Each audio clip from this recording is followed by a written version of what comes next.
राधे राधे दोस्तों, आपका फिर से स्वागत है मेरे YouTube चैनल राधे श्याम में। आज हम आपको एक नया अध्याय, एक नया पुराण सुनाएंगे जिसका नाम है सुख सागर। वो सुनाने से पहले मेरी आप सबसे विनती है कि आप मेरे चैनल को लाइक, सब्सक्राइब और शेयर करना ना भूलें, ताकि हम आपके लिए अच्छे अच्छे पुराने ला सकें। राधे राधे। राधे राधे दोस्तों, आपका फिर से स्वागत है मेरे YouTube चैनल राधे श्याम में। आज हम आपको आगे की कथा सुनाते हैं।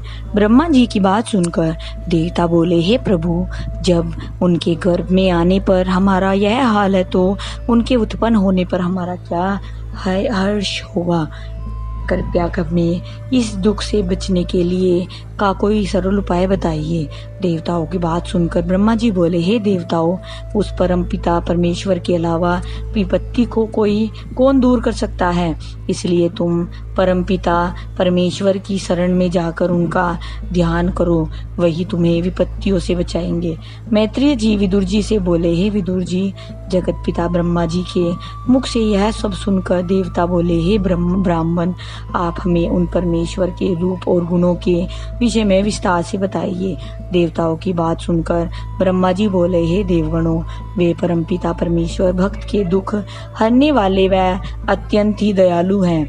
उनकी महिमा तथा रूप का वर्णन नहीं किया जा सकता, लेकिन फिर भी मैं आपको उनके कुछ गुण रूप का वर्णन सुनाता हूँ।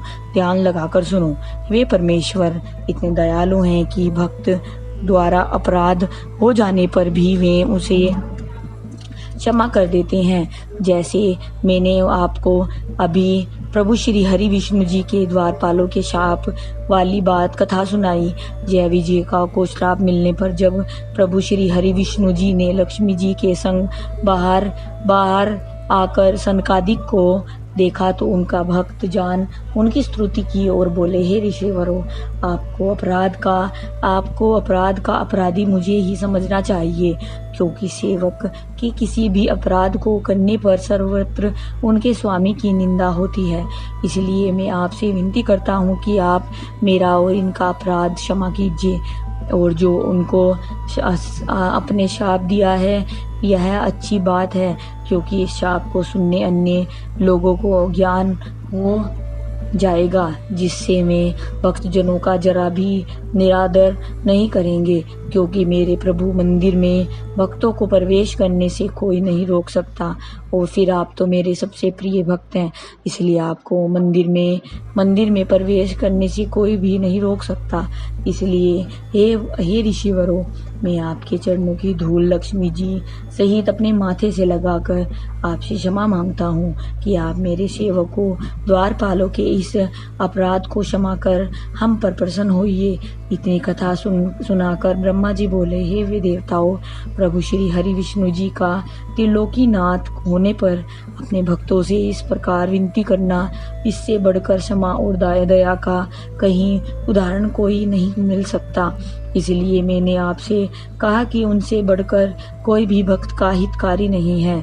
उनका स्वरूप इस तरह से है, मेघ के समान श्याम रंग, कमल के समान नयन, चार भुजाएं जिनमें शंख चक्र गदा पद और हैं, गले में वैजयंती माला, कटी पर पीताम्बर तथा शीश पर जड़ाऊ मुकुट और कानों में कुंडल तथा अनेक प्रकार के आभूषणों से युक्त मंद मंद मुस्काते हुए शेष की सैया पर लक्ष्मी जी के संग शयन किए हैं।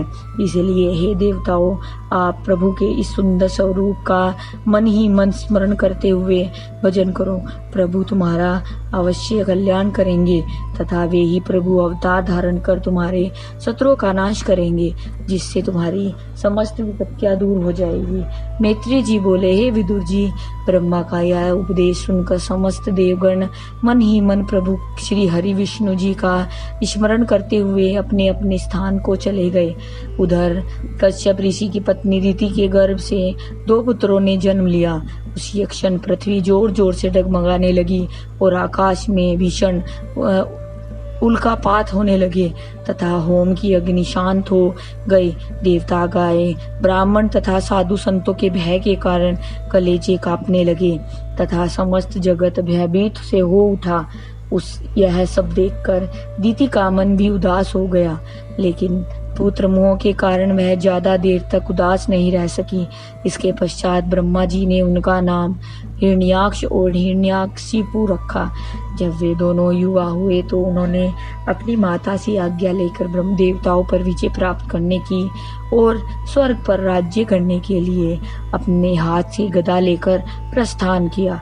मैत्रेय जी बोले, हे विदुर, उन दैत्यों का शरीर बहुत ही लंबा चौड़ा तथा भुजाएं भी बहुत ही विशाल थी।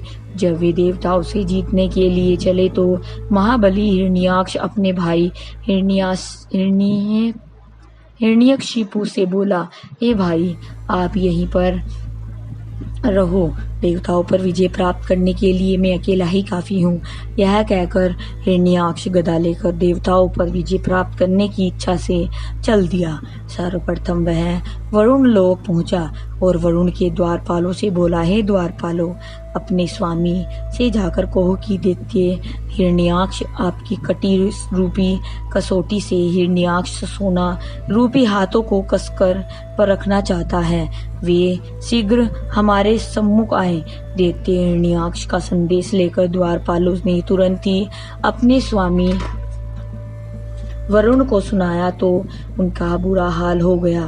फिर उन्होंने मन ही मन में कुछ सोचा और फिर अपने सेवकों की रत्नमणि और लाल सोने के थालों में डालकर कहला भेजा कि हे दैत्यपाल, आपकी इन विशाल भुजाओं को मेरे जैसे निढाल वृद्ध की जंग लगी हुई कटी कसौटी से परीक्षा नहीं हो सकती, इसलिए आप कृपा कर दीन दयाल अग्नि रूपी विशाल भुजाओं में डालकर अपनी भुजाओं के पराक्रम रूपी सोने की पूरी तरह परीक्षा करवाए।